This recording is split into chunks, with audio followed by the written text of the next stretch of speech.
Michelle Taylor knew the bruises on her son's body weren't accidents, yet she said nothing. Jake Taylor, her husband, was the one delivering the blows, but it was Michelle's silence that would later haunt investigators the most. When the abuse turned nearly fatal and 5-year-old Landon lay unconscious on the floor, Michelle finally spoke 6 chilling words to police. "I should go to jail." This is the story of a mother who watched, a father who snapped, and a child who barely survived. The Taylors lived on a quiet cul-de-sac in a modest neighborhood of Springfield, Missouri. Their small beige house sat neatly between 2 others with trimmed hedges and children's toys scattered on the lawns. To anyone passing by, they appeared to be a normal family. Nothing flashy, nothing strange. Jake Taylor, 34, was a local mechanic known for being tough but dependable. He wore the same oil-stained overalls nearly every day and kept to himself at the garage. His wife, Michelle, 29, rarely left the house. She was quiet, polite, and always seen with her young son, Landon, trailing behind her.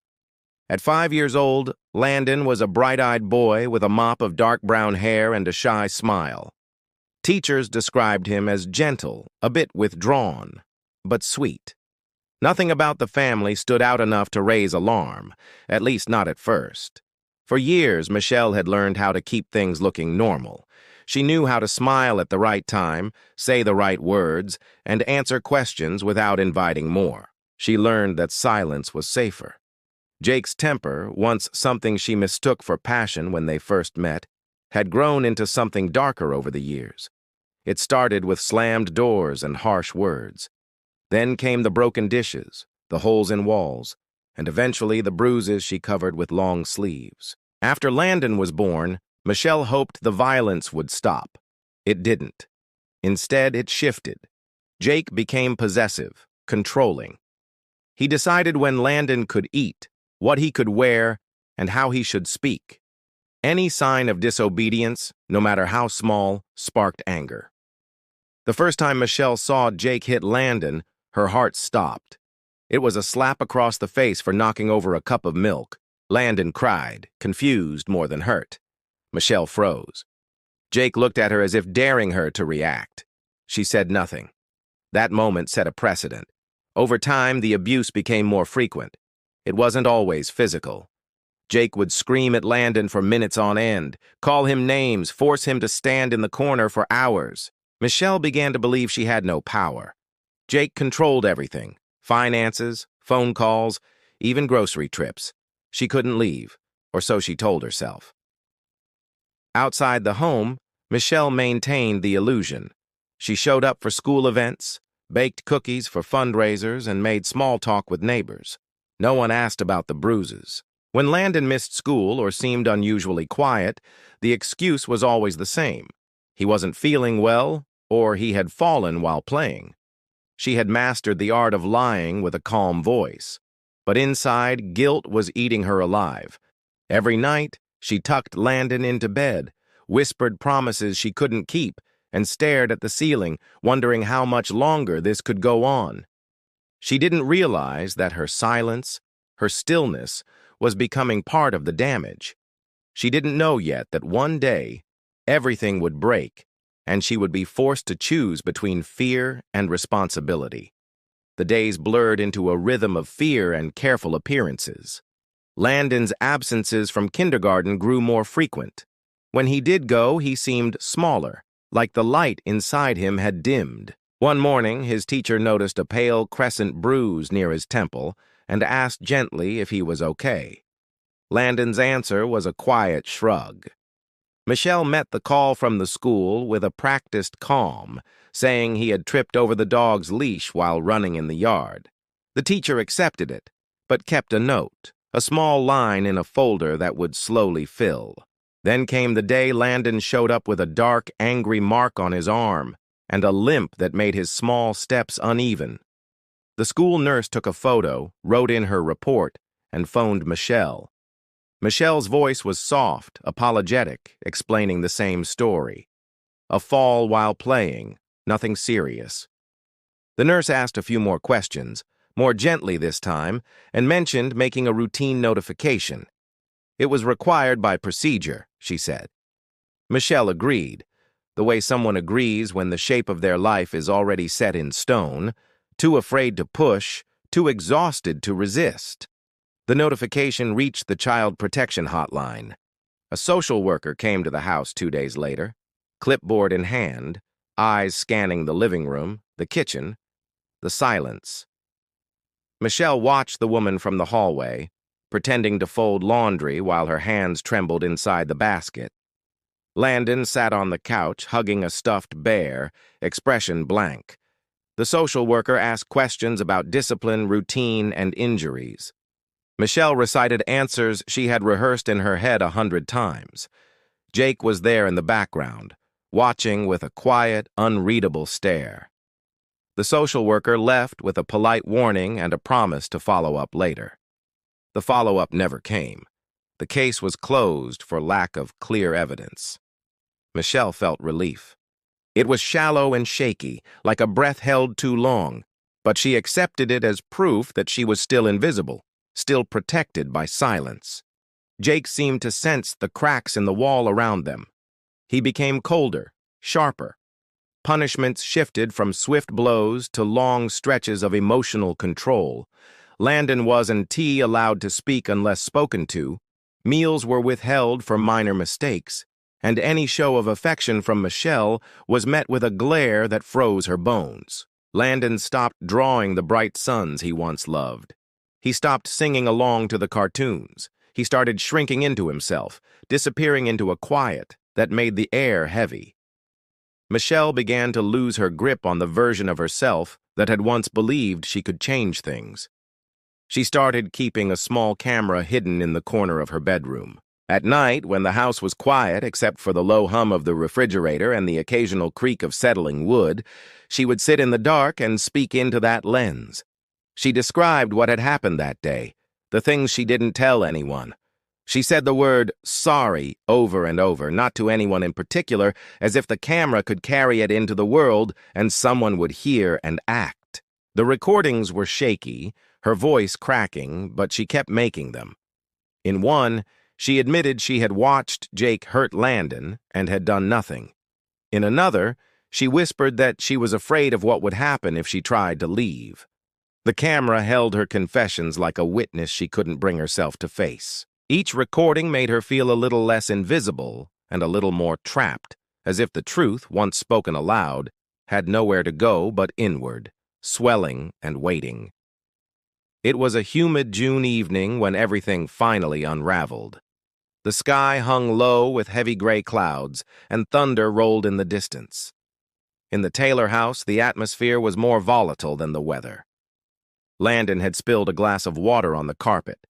It was a simple mistake, something any 5-year-old might do. But Jake's anger ignited instantly. Michelle stood frozen in the doorway, watching as Jake grabbed Landon by the arm, yelling, his voice rising like a storm. Landon cried out, a high, panicked sound that pierced the house. What followed happened fast and violently. Jake shoved Landon, who hit the edge of the coffee table and collapsed to the floor. Michelle stared at her son, motionless, her hands clenched at her sides, heart racing but body frozen. The screaming stopped. Silence filled the house, thick and unnatural. Landon didn't get up. Jake stood over him, breathing heavily, his fists still clenched. Michelle's legs finally moved. She rushed to Landon's side, her fingers trembling as she touched his cheek. He was unconscious, his small chest rising and falling too slowly. Blood trickled from a cut near his temple. Michelle started sobbing, her voice breaking for the first time in months. She reached for her phone. Jake didn't try to stop her. He just stared, detached, as if watching something outside himself. The 911 call was frantic. Michelle's words were jumbled, full of panic and regret. Emergency responders arrived within minutes. Paramedics carried Landon out on a stretcher, his tiny body strapped down, his eyes still closed. Neighbors gathered outside, drawn by the flashing lights and shouting. Some said later they had always suspected something was wrong, but never imagined it was this serious. Michelle stood on the porch, hugging herself, unable to stop shaking. Jake stood nearby, silent, unreadable. Police separated them immediately. Jake was arrested on suspicion of felony child abuse. He didn't resist. His mugshot would later show a blank expression, his eyes empty, his mouth set in a flat line. At the hospital, doctors confirmed Landon had sustained blunt force trauma to the head, multiple bruises, and internal injuries. He was placed in intensive care, his condition listed as critical. In the interrogation room, Michelle finally told the truth. Everything spilled out, the abuse, the threats, the fear, the guilt. She told investigators she had seen Jake hit Landon before, had watched it happen repeatedly, and had never intervened. She admitted that she'd stayed silent out of fear and a twisted hope that things would get better. When the officer asked why she hadn't protected her son, she broke down completely. In a moment of pure anguish, she said, "I should go to jail." Her confession stunned the detectives. What had first appeared to be a case of a violent father turned into something more layered and disturbing. Michelle hadn't just failed to protect Landon. She had known, documented, and stayed. Her own recordings backed up every word. As she sat in the interrogation room, sobbing into her hands, the weight of her silence became unbearable. She had been a witness to a child's suffering, and now the consequences were no longer hypothetical. Her son was fighting for his life, and all the secrets she thought she could keep had come crashing into the open. The search of the Taylor home began the next morning.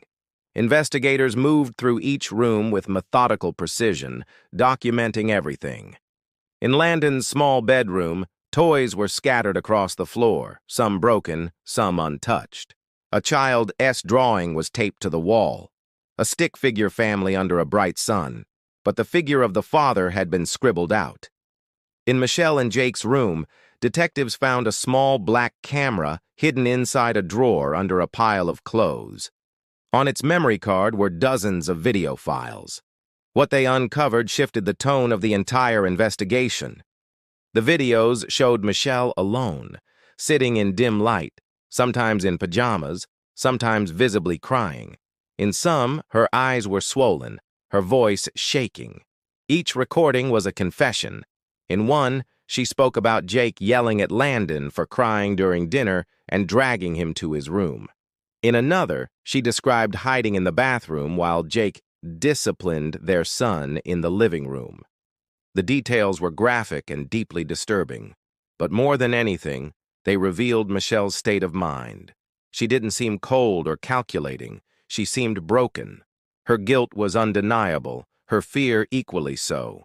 Still, the videos offered no excuses, only admissions. She never asked for sympathy. She never denied what was happening. In one of the last recordings, just days before the emergency call, she whispered, "I know I'm the only one who can stop this, and I haven't. That makes me just as guilty." As these videos circulated through the hands of detectives and prosecutors, public reaction began to build. Local news outlets picked up the story almost immediately. Headlines labeled Jake a monster, but many began questioning Michelle's role. Was she a mother paralyzed by fear, or a silent accomplice to abuse? The courtroom wasn't the only place she would face judgment. Meanwhile, Jake maintained his denial. During interviews, he claimed Michelle was exaggerating the truth to shift blame. He insisted that Landon's injuries were from accidents and that Michelle was mentally unstable. But the forensic evidence didn't support his claims. Landon's injuries were too specific, too extensive. DNA testing revealed traces of Jake's skin under Landon's fingernails, proof of a struggle. Patterns of bruising suggested long-term physical abuse. His lies began to crumble quickly under scrutiny. Michelle, now under arrest herself, met with her court-appointed attorney. Her face looked hollow, as if years of holding in pain had finally caught up. She didn't fight the charges. Instead, she asked if the judge would see her recordings. She wanted the truth to be understood, not defended. Her confession wasn't about evading punishment. It was about facing it. During this time, Landon remained in the hospital. Doctors reported he was stabilizing, though he had not yet regained full consciousness. A social worker was assigned to him, preparing for the possibility of foster care if he survived. His future was uncertain, but it was clear he could not return home. The evidence against Jake was overwhelming. The case against Michelle was more complicated. Prosecutors saw her as someone who had allowed abuse to happen, possibly out of fear, but also out of prolonged inaction. The court would have to decide, was she a mother who failed or a partner who enabled? In either case, the law would not let her walk away unscathed. The truth was now in the open, and every choice she made had led here, to a hospital bed, a courtroom, and a truth she could no longer bury. The courtroom was filled with heavy silence on the day of the verdict.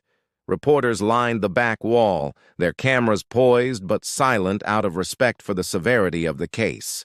Friends, neighbors, and complete strangers had come to witness the final chapter of a story that had shocked the entire community. Jake sat still, his hands folded, face expressionless, as the judge read the verdict. Guilty on all counts of aggravated child abuse and attempted murder. The sentence was swift, 40 years in prison without the possibility of parole. There was no reaction from him, no visible remorse, just the same blank stare he had carried since the moment of his arrest. Michelle's hearing came days later. Her charges were different but no less serious: criminal negligence, child endangerment, and failure to protect. She sat alone, not in shackles, but in the clothes of someone who had stopped caring about appearances. She looked exhausted, older somehow, as if the weight of her silence had drained years from her face. Her attorney presented the recordings, not as a defense, but as a window into her mental state. Psychologists testified about battered woman syndrome, the lasting effects of coercive control, and the psychological paralysis caused by chronic domestic abuse. Still, the prosecution pushed back, arguing that Michelle had not been a prisoner. She had made daily decisions to stay, to remain silent, to watch. The judge listened carefully to both sides before delivering the sentence: 5 years in prison, with the possibility of parole after 2. Michelle didn't cry. She simply nodded, as if the punishment was one she had already given herself. As she was led out of the courtroom, someone in the back whispered, "She should have done more." Others weren't so certain. For many, the case was no longer about right or wrong, but about the blurred lines of fear, responsibility, and guilt. It was a reminder that sometimes monsters don't just wear one face. Sometimes they're silent, trembling, and watching from the shadows. Landon, meanwhile, had survived. After weeks in intensive care and multiple surgeries, he began to speak again. His first words were to a nurse, asking for his bear. Social workers placed him in a trauma-informed foster home with a couple experienced in handling abused children. He would need therapy, years of healing, and stability. For now, he was safe. He didn't talk about his parents. When asked, he simply said, "They're gone." The tapes Michelle recorded were never made public in full, but portions were played during news broadcasts and courtroom footage. Her whispered words, "I should go to jail," became the haunting refrain of a case that people would talk about for years. It was a tragic reminder that inaction can leave just as deep a scar as violence. The community that once looked at the Taylors as just another suburban family now struggled with a new truth. Behind closed doors, evil can grow unnoticed, watered by silence and fear. And when it finally surfaces, the damage left behind is never simple, never clean, and never easy to forget.